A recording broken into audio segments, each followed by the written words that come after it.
공공부문의 비정규직 제로 시대를 열겠다. 민간으로까지 확대시키겠다. 예, 새 정부의 공약입니다. 그런데 주위를 둘러보면 갈 길이 참 멀어 보이죠. 현행 기간제법을 보면 비정규직 직원이 2년 이상 근무를 하게 되면 무기계약직으로 인정하도록 강제하고 있습니다. 말하자면 정규직이 되는 겁니다. 하지만 이런 회사 그리 많지 않죠. 사용자 측에서는 각종 꼼수를 써가면서 비정규직의 신분이 바뀌는 걸 막고 있는데요. 이런 일이 얼마나 다양한 업종에서 벌어지고 있는지 보여주는 한 사례를 오늘 만나볼까 합니다. 이분은 대학에 비정규직으로 일을 하다가 한 통의 문자로 계약 종료를 통보받은 분입니다. 자, 이분 익명으로 연결해보죠. 나와 계십니까? 네, 안녕하세요. 안녕하세요. 문자로 계약 종료를 통보받았다. 이게 언제 일어난 일입니까? 네, 제가 교수님으로부터 해고 통보 문자를 받은 건 2017년 2월 10일 날이었어요. 대학에서 어떤 일 하셨어요? 저는 그 연구단 내에서 행정 업무 수행했어요. 행정 업무. 네. 얼마나 오래 일하신 거죠, 그럼? 2012년 12월부터 그 해고 문자 받은 17년 2월 10일까지 대학 4년 조금 넘게 일했어요. 2년은 IBS에서 일을 했고. IBS라면 기초과학연구원 네. 소속으로. 예. 그리고 2년은 카이스트에서 이제 같은 교수님 밑에서 같은 업무를 했습니다. 4년 동안 같은 교수님 밑에서 같은 일을 했는데 소속이 중간에 한번 바뀐 거군요. 네네. 2년 후에 같은 일 하는데 소속이 바뀔 때는 뭐라고 설명을 하면서 그렇게 바꿨나요?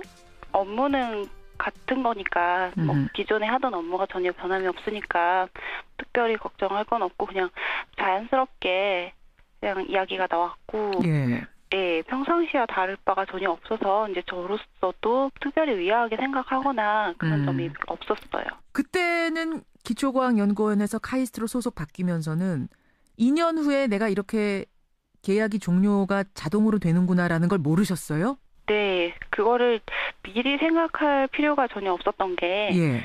그 기초과학연구원은 좀 비교적 상대적으로 2년이 지나고 바로 이제 계약 종료를 시켰지만 예. 카이스트 같은 경우는 2년 이상 그러니까 초과해서 근무하기가 좀 수월한 환경이었어요. 제가 그걸 알고 있었기 때문에 이렇게 고용계약에 문제가 생길 거라고는 전혀 예상을 못했어요. 2년 이상 지나면 거기는 정규직으로 많이 법을 따라서 해줬다는 얘기인가요? 아니요. 솔직히 그런 건 아니고. 그런 건 아니고. 네. 그냥 이것도 어떻게 보면 또 다른 꼼수일 수도 있는데 예. 이렇게 퇴직을 했다가 다시 또 입사를 한다든지 아니면 이제 또 활용하는 교수님을 바꾼다든지 예. 네. 여기는 비교적 또 나름의 그 융통성이라고 해야 되나요? 좋게 말하면. 예. 그것도 사실은 부당하지만 그렇게 해서라도 내가 뭔가 계속 직업을 가지고 이곳에서 일할 수 있겠구나라는 생각을 하면서 네. 고용계약서 2년짜리에 또 도장 찍으신 거군요. 그렇죠. 그래요. 그런데 2년이 지났는데 그 꼼수조차 이번에는 안 통한 겁니까? 제한이 안 된 겁니까? 처음에는 그냥 이제 평상시랑 다를 바 없이, 그러니까 작년 2016년 12월 17일부였던 것 같은데요. 예. 그때가 제가 이제 2년이 되는 날이었어요. 네, 그 날도 마찬가지고 그 다음 주도 마찬가지고 계속 출근을 해서 일을 하면서 이제 물론 그 담당 교수님하고는 이야기가 다 됐고 그분께서 이제 제 인건비를 책임지고 계시니까 저는 이제 그분 허락이 떨어지면 계속 일을 할 수가 있는 거거든요. 계약서 내용이 달라지는 게 전혀 없고 기간만 바꿔서 적어왔기 때문에 그 일하는 장소도 같고 하는 업무도 같으니까. 예. 또 그냥 이렇게 뭐 며칠 지나서 쓰라고 하겠지 이렇게 생각하신 거예요. 네. 그리고 이번에도 당연히 그 지난 4년 동안 문제가 없었으니까 또 물론 소속을 바꾼 것도 계약 연장의 일원으로 봤거든요. 저는. 그래서 이번에도 문제가 없겠다. 당연히 이렇게 하고 그냥 계속 일을 하고 있었어요. 근데 한 2주 정도 지났을 무렵 이제 갑자기 일단은 자진 퇴사를 하는데 사직서를 쓰고 나갔다가 6개월 정도 그 실업급여를 받고 쉬면서 지내다가 이제 다시 입사를 하면은 우리가 막지 않겠다 이런 이제 조건을 제시를 해왔어요 저희한테.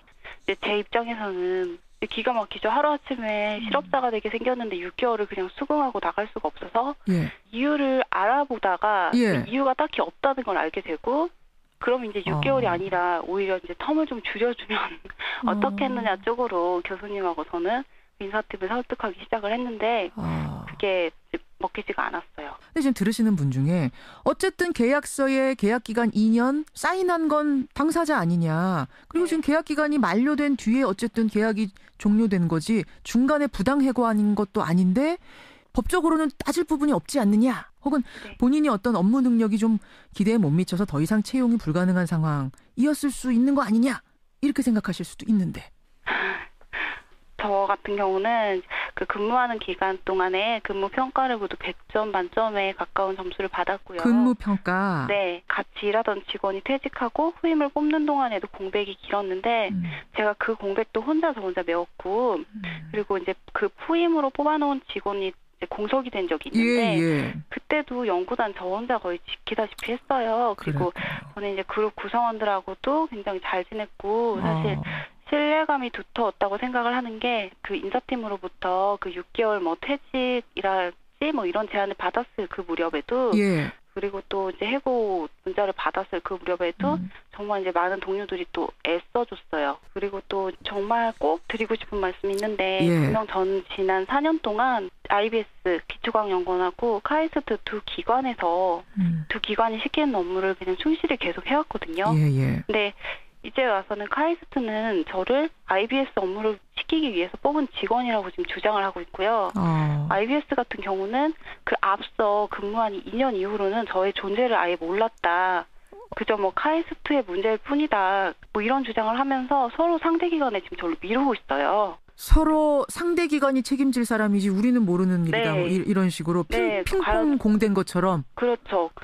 저는 진짜 4년 동안 누구 위해서 진짜 애써 일을 했는지 진짜 회의감이 들고 굉장히 혼란스럽죠. 카이스트의 입장은 근로계약이 종료돼서 그냥 종료된 것뿐이지 계약 기간 중에 해고하지 않았다. 법적으로 문제 없다. 이 입장이고 IBS 그러니까 기초과학연구원에서도 2014년에 이미 카이스트로 떠난 직원이기 때문에 지금 우리와는 아무 상관이 없는 일이다라는 입장을 밝히고 있더군요. 네, 제가 말씀드린 그대로예요. 더 매정한 건 계약 종료 통보도 문자 한 통으로 통보를 받았다. 이게 도대체 무슨 소리입니까?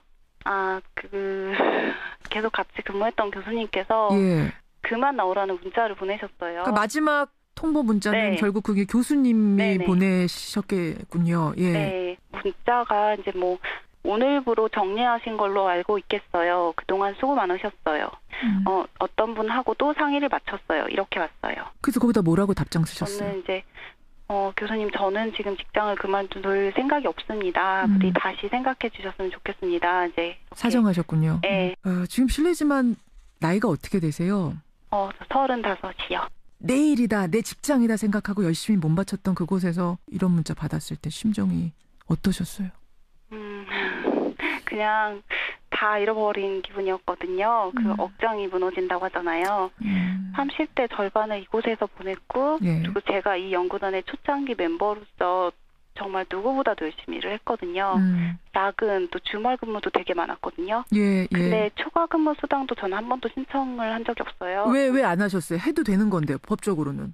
그게 해도 되지만 조금 이제 미운털을 박히면 안 되는 상황이잖아요. 저로서는. 그래서 그게 권리여도 저로서는 눈치를 보게 되고 사실 직접 이제 말을 꺼내기 조차 어려운 그 분위기였던 적이 되게 많았어요. 왜 안 그렇겠습니까? 그리고 제 일이니까 소명감을 갖고 진짜 일을 했거든요. 근데 이제 제 해고 문자 받고 나니까 제가 딱 드는 생각이 난 그동안 소모품이었구나. 그냥 그 회의감이 확 밀려들고 제가 갑자기 우울증이 오더라고요. 우울증이 오고 평상시에 제가 딱히 아팠던 곳이 없는데 이상하게 몸 여기저기가 갑자기 막 아프면서 굉장히 좀 힘든 시간을 보냈어요. 아이고 마음이 많이 아프네요. 이제 35세. 어디 가서 무슨 일을 할 계획이세요? 일단 제가 부당해고 구제 신청을 한 상태라서 판결이 복직을 하라는 판결이 나면 당연히 복직을 해서 다시 열심히 또 일을 해야죠. 그게 만약 안 되면 만약의 경우? 또 알아봐야겠죠. 다른 것을. 알겠습니다.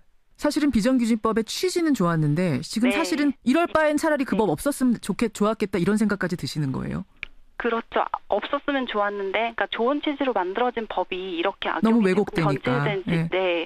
이렇게 되고 보니까 이제는 또 어떤 다른 법을 만들어도 그 법을 변질시키고 악용하는 사람들은 얼마든지 또 나올 수 있잖아요. 나오겠구나. 근데 그런 게 없기 위해서는 일단 같이 일을 한 동료들이나 그 직원들을 소모품 취급하는 그 인식부터 정말 고쳐야, 그리고 비정규직 제로 시대라는 그 문재인 대통령 말씀이 정말이지 이제 또 다른 희망 고문이 되지 않았으면 좋겠어요. 예. 기형적인 형태를 만들어내는 제도로 변질되지 않았으면 하는 그 간절한 바람이 있습니다. 지금 부당해고 소송 중이라고 들었습니다. 결과가 네. 어떻게 나오는지 저희한테 꼭 좀 알려주세요. 전달하겠습니다. 네, 오늘 고맙습니다. 네, 감사합니다. 예, 문자 한 통으로 계약 종료 통보를 받은 한 비정규직의 얘기 들어봤습니다. 한 통의 문자로 계약 종료를 통보받은 분입니다. 자, 이분 익명으로 연결해보죠. 나와 계십니까? 네, 안녕하세요. 안녕하세요. 문자로 계약 종료를 통보받았다. 이게 언제 일어난 일입니까? 네, 제가 교수님으로부터 해고 통보 문자를 받은 건 2017년 2월 10일 날이었어요. 대학에서 어떤 일 하셨어요? 저는 그 연구단 내에서 행정 업무 수행했어요. 행정 업무. 네. 얼마나 오래 일하신 거죠, 그럼? 2012년 12월부터 그 해고 문자 받은 17년 2월 10일까지 대학 4년 조금 넘게 일했어요. 2년은 IBS에서 일을 했고. IBS라면 기초과학연구원 네. 소속으로. 예. 그리고 2년은 카이스트에서 이제 같은 교수님 밑에서 같은 업무를 했습니다. 4년 동안 같은 교수님 밑에서 같은 일을 했는데 소속이 중간에 한번 바뀐 거군요. 네네. 그 2년 후에 같은 일 하는데 소속이 바뀔 때는 뭐라고 설명을 하면서 그렇게 바꿨나요? 업무는 같은 거니까 기존에 하던 업무가 전혀 변함이 없으니까 특별히 걱정할 건 없고 그냥 자연스럽게 그냥 이야기가 나왔고. 예. 네, 평상시와 다를 바가 전혀 없어서 이제 저로서도 특별히 의아하게 생각하거나 그런 점이 별로 없었어요. 그냥 솔직히 그런 건 아니고. 네, 그냥 이것도 어떻게 보면 또 다른 꼼수일 수도 있는데 예. 이렇게 퇴직을 했다가 다시 또 입사를 한다든지 아니면 이제 또 활용하는 교수님을 바꾼다든지. 예. 네, 여기는 비교적 또 나름의 그 융통성이라고 해야 되나요? 좋게 말하면. 예. 그것도 사실은 부당하지만 그렇게 해서라도 내가 뭔가 계속 직업을 가지고 이곳에서 일할 수 있겠구나라는 생각을 하면서 고용계약서 2년짜리에 또 도장 찍으신 거군요. 그렇죠. 그래요. 그런데 2년이 지났는데 그 꼼수조차 이번에는 안 통한 겁니까? 제안이 안 된 겁니까? 처음에는 그냥 이제 평상시랑 다른. 그때는 기초과학연구원에서 카이스트로 소속 바뀌면서는 2년 후에 내가 이렇게 계약이 종료가 자동으로 되는구나라는 걸 모르셨어요? 네, 그거를 미리 생각할 필요가 전혀 없었던 게 그 기초과학연구원은 좀 비교적 상대적으로 2년이 지나고 바로 이제 계약 종료를 시켰지만 카이스트 같은 경우는 2년 이상 그러니까 초과해서 근무하기가 좀 수월한 환경이었어요. 제가 그걸 알고 있었기 때문에 이렇게 고용계약에 문제가 생길 거라고는 전혀 예상을 못했어요. 2년 이상 지나면 거기는 정규직으로 많이 법을 따라서 해줬다는 얘기인가요? 아니요. 공공부문의 비정규직 제로 시대를 열겠다. 민간으로까지 확대시키겠다. 새 정부의 공약입니다. 그런데 주위를 둘러보면 갈 길이 참 멀어 보이죠. 현행 기간제법을 보면 비정규직 직원이 2년 이상 근무를 하게 되면 무기계약직으로 인정하도록 강제하고 있습니다. 말하자면 정규직이 되는 겁니다. 하지만 이런 회사 그리 많지 않죠. 사용자 측에서는 각종 꼼수를 써가면서 비정규직의 신분이 바뀌는 걸 막고 있는데요. 이런 일이 얼마나 다양한 업종에서 벌어지고 있는지 보여주는 한 사례를 오늘 만나볼까 합니다. 이분은 대학의 비정규직으로 일을 하다가